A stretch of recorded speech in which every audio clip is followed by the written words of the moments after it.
All right.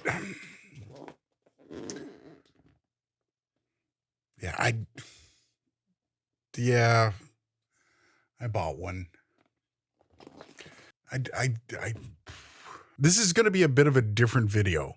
We've seen all the unboxings, the how-tos, the going over all this stuff. It's a little different for me. I don't necessarily need this. I run with a Presonus AR8. It's a great little 8-channel mixer. It's an entry-level kind of pro style with multi-track ability, but there's just little things that it's missing. Just those little things that I might be able to get from this.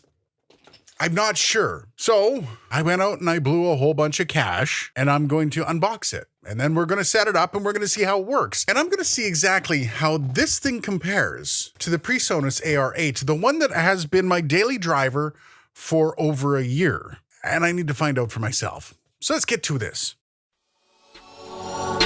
This is Aiden Wolf.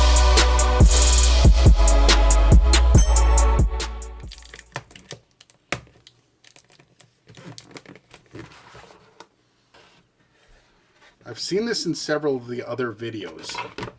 These are setup cards, which seems really odd to me. Ooh, the big reveal. Okay, so we're going to bring this out. Okay, we're going to go through some of the cables. This is pretty standard. Let me look in here.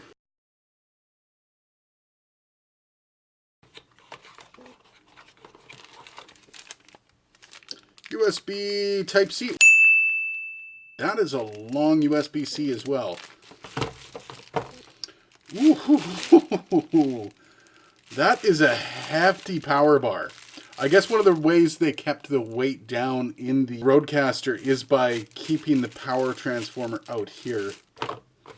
Oh, cool. So I guess this is kind of a way to remember exactly what's on your sound pads. Yeah, there you go.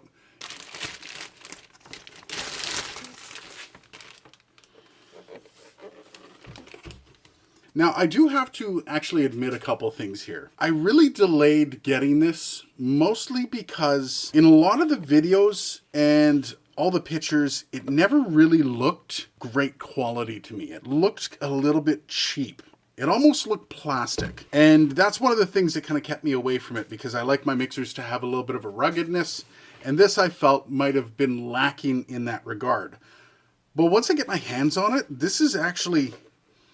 It feels well built. It's a little lighter than I'm used to. My AR8 is actually a little bit heavier, but it's all metal design. Now, taking a look at this, the back I/O looks pretty sweet here. I do like the fact that the power's actually got to be threaded on. Also, the USB-C attachment here that goes along with the cable that came along. You got a micro SD.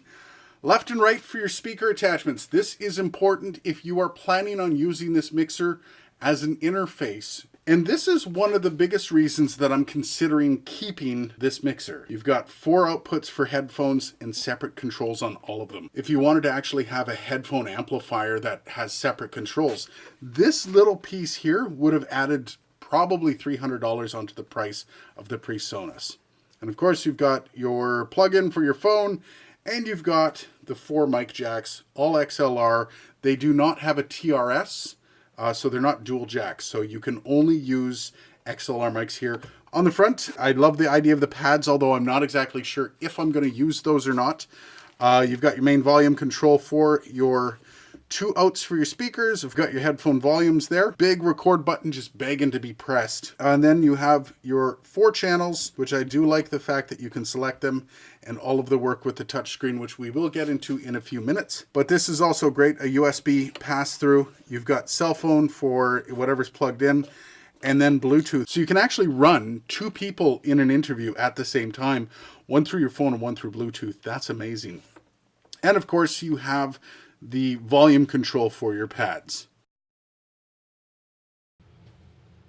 I like faders. Knob, fader.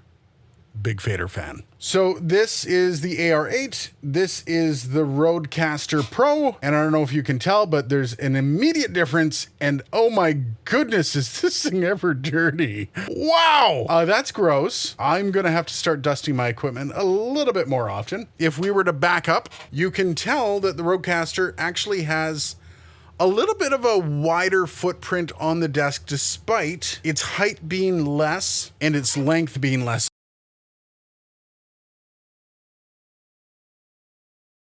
So it's been a good 24 hours of testing. I've gone through everything on the RØDECaster Pro, and I gotta say, well, okay, I tell you what, let's start with the things I did like, and there's a lot of them.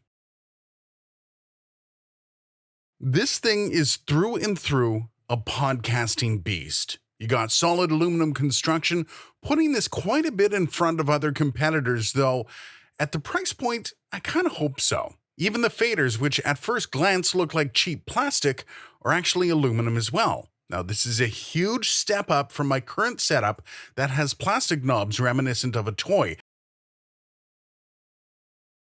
4 dedicated headphone jacks makes this thing stand above almost any other interface on the market. Now, I know you can go out and get a cheap Behringer headphone mixer for about 25 or 30 bucks, but to get something decent, you're looking at around $150 to $200. Also, and yes, this is a positive as well as a possible negative, but this is the most simplistic design that this thing could have without offending the user. The record button is so large and almost comical that it cannot be missed, not to mention the colorful sound pads for instant playback. It's a beautiful balancing act, making this accessible to the common podcaster without insulting them. This is an absolute work of art. It's as responsive as a flagship phone. The menu's very serviceable and not annoyingly difficult to navigate. And it all makes that 4-mic setup just buttery smooth. And I got to mention, the effects on board.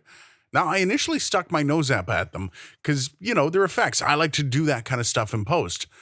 But they absolutely nailed it. And I gotta say, if I was keeping this board, those effects would be on every time I hit record. But there's a catch in all that.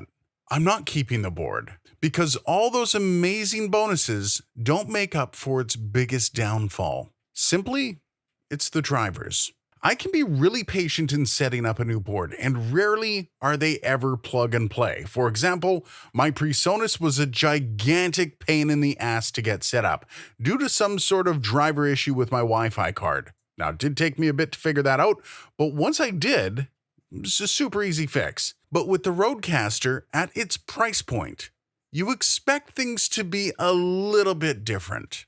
But one thing did dawn on me. All of the issues I ran into came as part of trying to hook it up to my computer to use as an interface. I like to record into Audition.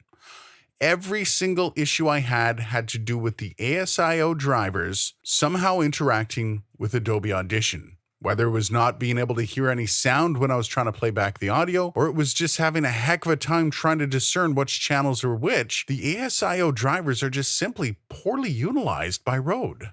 And that, I gotta say, is really disappointing. I would say if you are a run and gun podcaster and you're not going to be looking at actually hooking this thing up to a computer to record and multi-track, this is a great buy. Now, if you're out on the road recording into a micro SD, you're going to love this thing. It's great and it's a lot of fun to use, to be perfectly honest. But if you're like me and you're actually looking for an interface to experience the recording process at home, I'm gonna have to say skip it at this price point. Now, a couple things could change in the near future. They could update their firmware and all these problems are gone. They could actually get proprietary ASIO drivers and all these problems would probably be gone. But until they do that, I'm afraid I'm not gonna have faders.